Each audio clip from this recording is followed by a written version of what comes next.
that you get lots of valuable information as we go through the next 30 minutes together. So today we're going to look at uncontrollable risk factors, positive impacts of physical exercise, making a plan, recommended frequency, exercise in all stages of dementia, and we're going to look at the overall benefits and safety factors. At the end of our time today, I'm hoping that you get enough new information to take the next step in your health or for the health of a family member or friend to increase your physical activity and feel motivated with what you learn. This is a slide that for those of you who have been with us each week, I keep in each of the presentations. I like to use it as a reminder that there are many types of dementia and that dementia is an umbrella term. This week, I'd like to share that young onset dementia is someone getting a diagnosis of dementia before the age of 65, and that there are currently about 16,000 Canadians with this diagnosis. One of my colleagues, Laura, is currently developing a presentation specifically aimed at looking into the unique struggles and challenges that young onset can present. And this presentation will happen on May the 26th.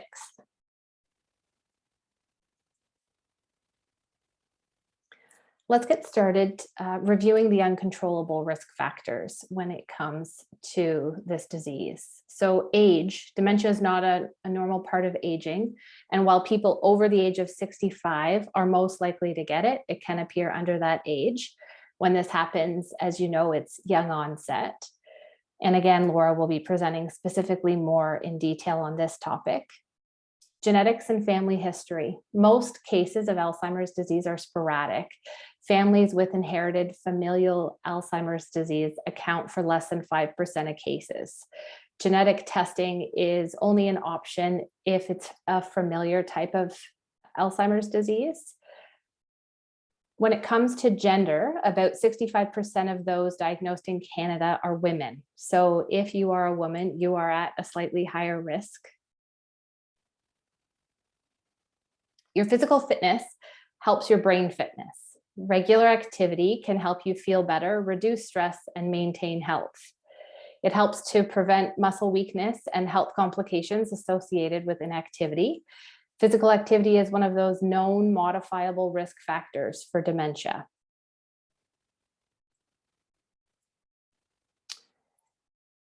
Staying physically active, particularly in midlife, is especially important to reduce the risks. By significantly reducing your risk of a stroke, heart attack, and high blood pressure, you in turn reduce the risk of developing a form of dementia by up to 40%. In one of my previous presentations, I shared that if you experience a stroke, you actually have a 50% chance of developing dementia. Choosing activities you enjoy help you to remain successful in reducing your risk.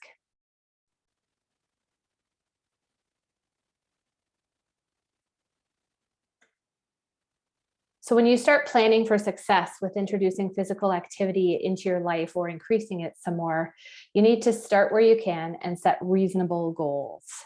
Sometimes it's useful to set SMART goals, which are considered to be specific. It's an acronym: specific, measurable, attainable, realistic, and timely. Setting goals, doing things that you enjoy doing, will definitely help you continue doing it. This brings us to our first poll today. All right. So the question here is, how many minutes of moderate exercise is ideal for brain health each week?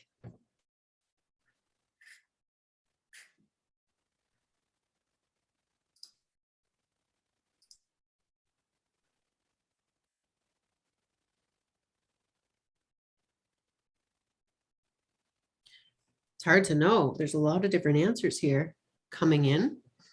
And yet there's been a lot of studies that have been done around it, and they've really narrowed it down to a very specific amount of moderate exercise. And you might, I look forward to seeing, like, what is moderate? What does that mean exactly?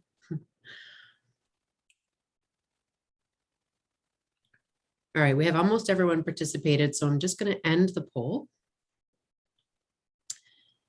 and I will share the results with you. So most people are saying 120 minutes. So that's 2 hours of exercise per week.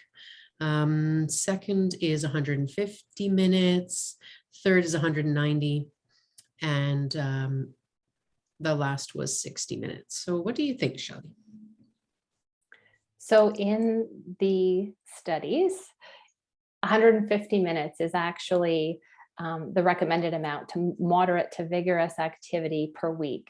And there is a handful of examples there that are considered moderate exercise: riding a bike, swimming, running, walking, those sorts of activities.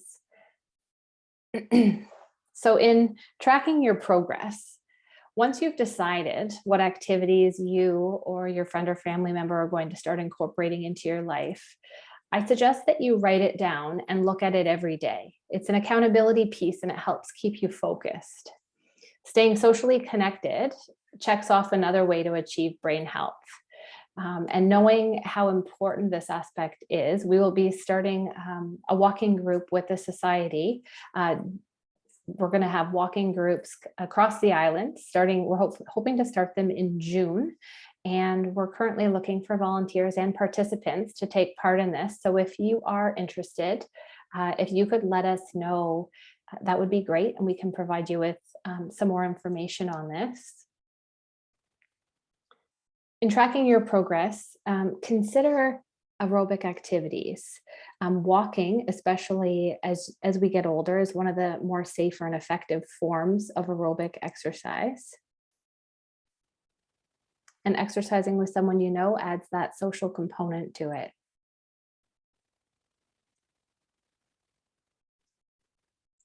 So in the studies that we looked at, studies that were done in both Canada and the United States, the consistency is to work out at least 3 to 6 days per week and include a number of activities that include aerobic strength and balance and flexibility.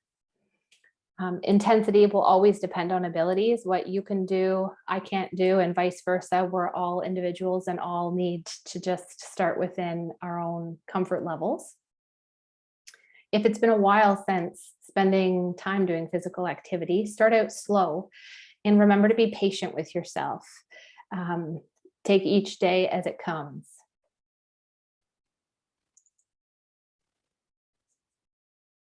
So activities for people living with dementia, it's important that we meet the person where they're at and understand and remember the changes happening in the brain that could be affecting their ability to complete physical exercise.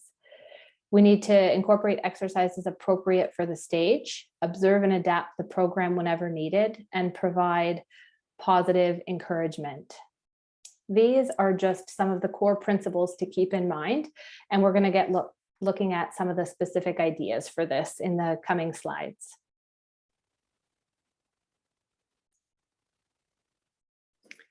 In the early to middle stages of dementia, it's important to find out what the person enjoys and focus on that. If you enjoy what you're doing, you're going to be more apt to keep doing it. Some of the examples, common examples, are listed here: walking, dancing, tai chi, gardening, household chores, water exercise, and seated exercises. And there are many seated exercises that you can Google online for all kinds of different ideas to be able to safely do exercise, especially when there's balance issues. Being seated, you could incorporate some hand weights with that to add some challenge to it.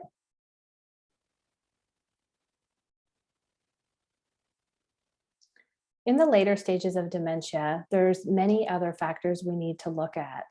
Taking things day by day is a key here. The goal is to keep moving the body as much as possible and to meet the person where they're at. This slide gives some ideas on how to do that. When a person is no longer ambulatory, the focus will shift some from the physical aspects and move into keeping the senses stimulated. Some of the ways to keep the senses stimulated would be through sight, using bright colors, for example, flowers, particularly red and yellow, which are at the end of the spectrum. trying to do plenty of transfers in between bed and chair or recliner chair so that the person isn't looking at the same wall or space for too long. For taste, continuing to feed orally, even when swallowing is faltering, and trying sweeter flavors. Sometimes sweeter things help. Cold drinks are more easily sensed in the mouth than tepid ones. And remember to talk to the person about what they're eating. Smell, favorite aftershave, flowers, home cooking, and aromatherapy oils are just a few ideas. For hearing, playing favorite music.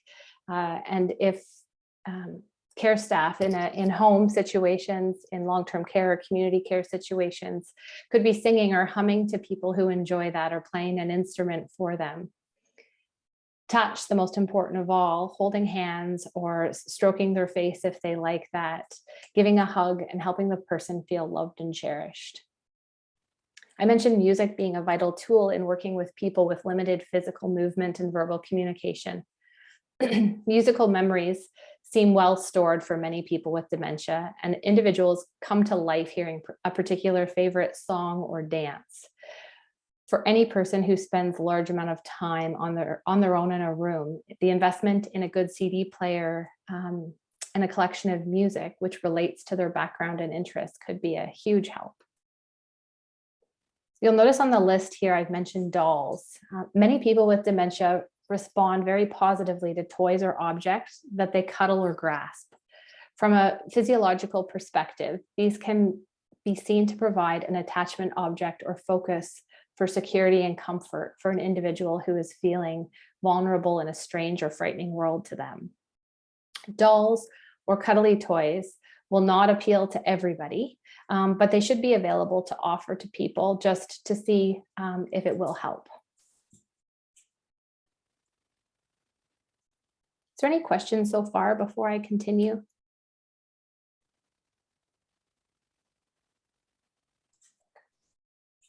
I just want to make a comment here, Shelley, about we do have some items that are currently available for stimulating the senses. We had over 30 activity blankets donated to us, and we're giving these out to people who might be interested. And these are like a blanket that you can put on your lap, the person with dementia, and they have lots of different little activity gadgets, and they tend to be really, there's one of them.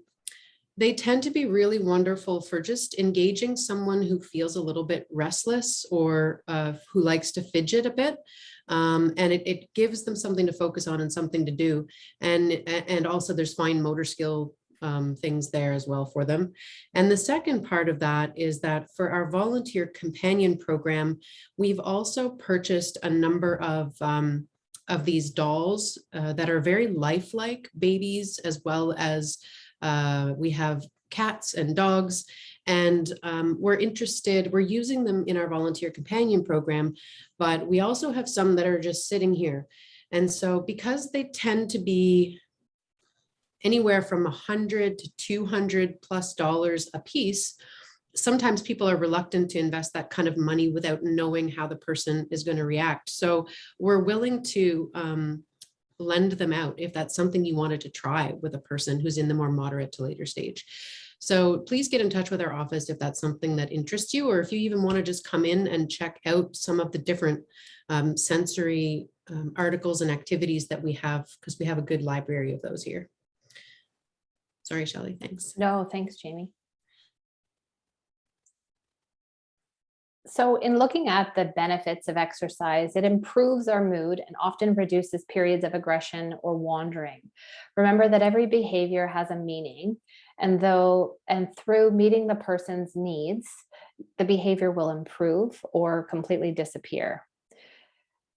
The benefits reduce the risk of falls. Falls prevention is a major component, and we will be offering a lunch session dedicated specifically to falls prevention in June.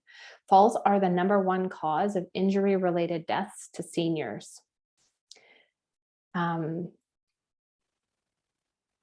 Switching back to the benefits, it slows mental decline, it improves heart health, reduces depression, and reduces constipation.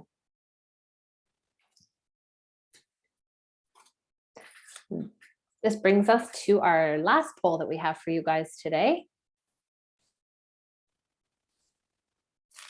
All right, this question is around falls and dementia.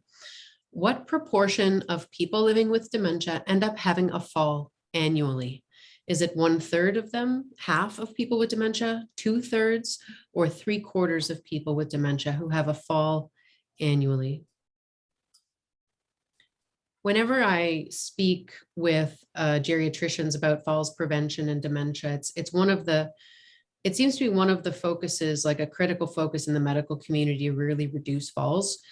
Because for a person with dementia, it can have devastating consequences. It can cause a delirium. It can cause a drop in cognition that never recovers at sometimes, not all the time, but again, these falls themselves, especially where there's injury, are quite impactful on a person living with dementia.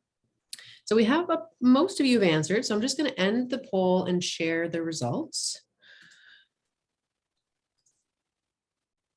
55% of you said 3/4 of people with dementia end up having a fall annually. 36% said 2/3 and 9% said half. So the answer to this one is actually 2/3. 2/3 of people living with dementia fall annually, according to the statistics. So looking a little bit further, just kind of high level into falls prevention, we're going to look at some key strategies to prevent falls. Exercise being first and foremost, routinely challenging your balance and building strength, ensuring good nutrition and hydration, getting enough sleep. Medication management is also another one of those big ones, especially as we get older. Many medications can make you prone to dizziness and have other side effects that can affect your balance. Common medications that increase the risk to falls include antidepressants, sedatives, and antipsychotics. And I'm not by any means saying not to take them, just to be mindful of the possible side effects, to put in the appropriate safety measures to help keep you safe.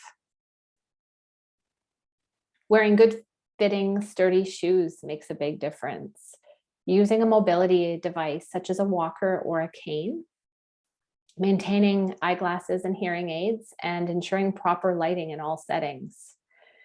As we look at the ways to prevent falls, and with all the changes happening in the brain of a person living with dementia, you can see how their falls risk would be much greater than someone without this diagnosis. Having a lack of insight, recognition, retention, coordination, and initiation are all common and make it that much more important for us caring for someone living with dementia to help ensure that their physical needs are met in a safe way.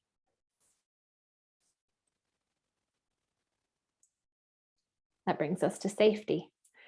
So it's really important throughout all of this, when creating an exercise program or assisting someone with it, to always be monitoring the level of exertion to make sure someone isn't pushing themselves too far past that safety threshold. Keeping hydrated before, during, and after exercise is very important.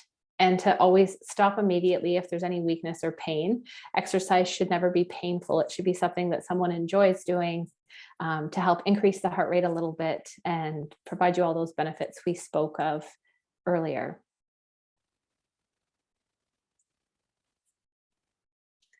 So in recapping for today, we know that age, genetics, family history, and gender only account for a portion of dementia diagnosis. 40% of the risk factors are things that we can control in our daily lives. Physical activity improves our cognitive functions for all of us.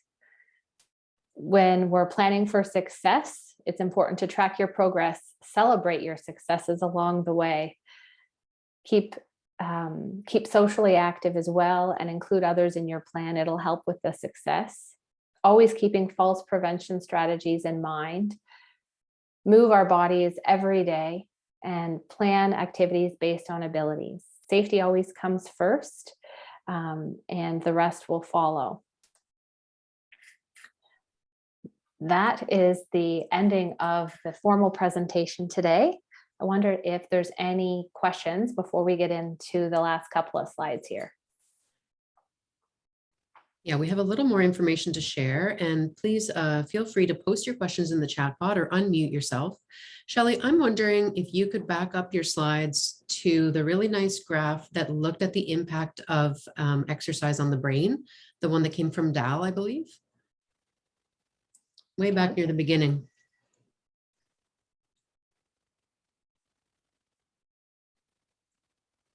Almost there. That one. This one.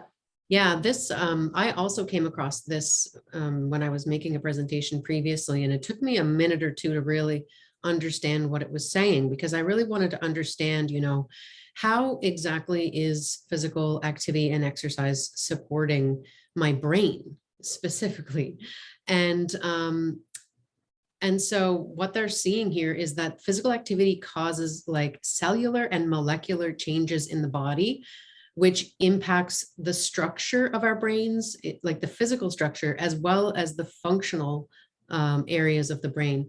And what they see is that for those who are more active, there's less neuropathological damage. So what that means is less neuropathy or less damage in the brain. As well, the vascular symptoms are reduced. So as we've said in a previous session, a lot of dementia these days is a mixed presentation of Alzheimer's with a vascular component. And so exercise in particular can reduce some of these vascular elements and the inflammation that happens in the brain. And then interestingly, it also results in increased and maintained cognitive reserve. Now, a cognitive reserve is, how to explain this succinctly? It's like, there's a question coming up in the chat pod too, but let me explain. Okay, perfect. For those who have cognitive reserve, just quite oversimplified, but what it means is that the brain itself is able to handle more pathology without losing function. So there can be, let's just take Alzheimer's. Let's say that they can have more buildup of the beta amyloid and tau proteins in their brain without having a loss of function compared to somebody with less what's called cognitive reserve. And so these two areas combined, so less neuropathological damage and increased maintenance of cognitive reserve, results in dementia prevention, or probably risk reduction, or potentially delay of onset, at least, even in someone who is maybe going along the pathway of having it. The other interesting part here is the behavioral and socio-emotional changes. So we know, like, a physical exercise improves and changes mood and our lived experience. It really enhances mood. And that in turn enhances our cognitive functioning. So when you're in a good mood, it's kind of anecdotal, but you tend to think more clearly as well. Like if you're in a depressed mood, your thoughts might be more muddled, you might be slower or distracted, at least I am. but so there's a combination of both very physiological as well as socio-emotional benefits from exercise. And yeah, I just wanted to speak to that slide just a little bit more, because I found it very interesting to see exactly what the impact is. And there's somebody has a question in the chat pod. So the question is, do you know if the nursing homes have any requirements to provide dementia patients with sensory activities or social involvement, or does that depend on the home's voluntary choices? There are standards that they need to follow in meeting the different needs of everyone.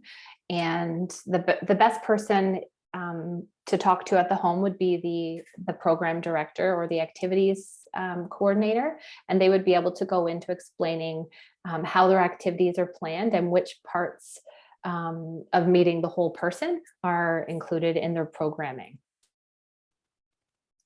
And the best way to look at it is they'll print their monthly activities calendar, and each day of the week they'll be targeting different things, and they would be able to explain kind of their why probably better without me looking at a calendar. Yeah, there is variability amongst homes in terms of the services that they have available, for sure. Some of them will have an activities coordinator. Some of them specifically employ like a dementia activationist person who is, does a lot of one-on-one work with a person with dementia in terms of activities. But again, yeah, there's probably like a minimum standard, and then there's certain homes that go beyond that. Do you want to push us to the next slide? So please keep your questions coming in the chat pod. Really appreciate them. And as we mentioned earlier, we have sessions coming up through May and June. We're going to be doing 2 sessions a month from here on out. In May, we will have dementia-friendly communities and young onset dementia. And in June, we're going to look a lot more deeply at falls prevention in dementia and the impact of falls. We'll also be looking at communication and behavior changes. Shelley is doing dementia care training, which is a certification program for healthcare providers. And the dates are there. You can give us a call for more info or have a look on the website. Also, just a reminder that these are some of the programs and services that we are providing for families and persons who are living with memory loss or dementia. And those are accessible by just giving us a call, and we'll kind of do a chat, do a needs assessment, and see which program might be most suitable. Lastly, we are almost to the month of May, and May is our IG Wealth Management Walk for Alzheimer's Month. We are moving back to having in-person walks this year. We're very excited for that. They will be on May 29th in O'Leary, Summerside, Charlottetown, and Montague from 1 p.m. to 3 p.m. Because of COVID, usually we would have a big start. We would all warm up together and everyone would start at the same time. But this year, we're just doing a drop-by event so that we don't create a crowd. So you can stop in anytime between 1 and 3. There's going to be a photo and video booth, registration table where you can make donations. And there is going to be a lovely walk route at each of these locations, along with some staff and volunteers. So we hope to see you there. All through the month of May, you can participate by registering as a walker and raising money yourself, or you can enter a team if you work for a business or if you have a group of friends, you can enter as a team.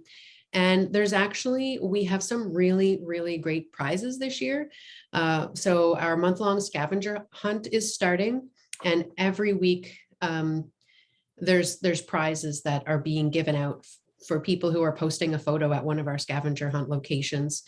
There's also prizes for the top fundraiser, the top fundraising team, and more. I think the top prize again this year for the fundraiser is a night's stay at the Home and Grand and $100 gift card to the Redwater Grill. So we've been really, which is wonderful. I wish I could win it, but we've been really fortunate, and we're very thankful to the businesses in our community for those kinds of donations. It makes it really fun for us to get to give these out to people. So please join us this year. It's at walkpei.ca is where you can find out more information. And once again, thank you so much for joining us. It's always wonderful to hear your questions, and even beforehand get to chat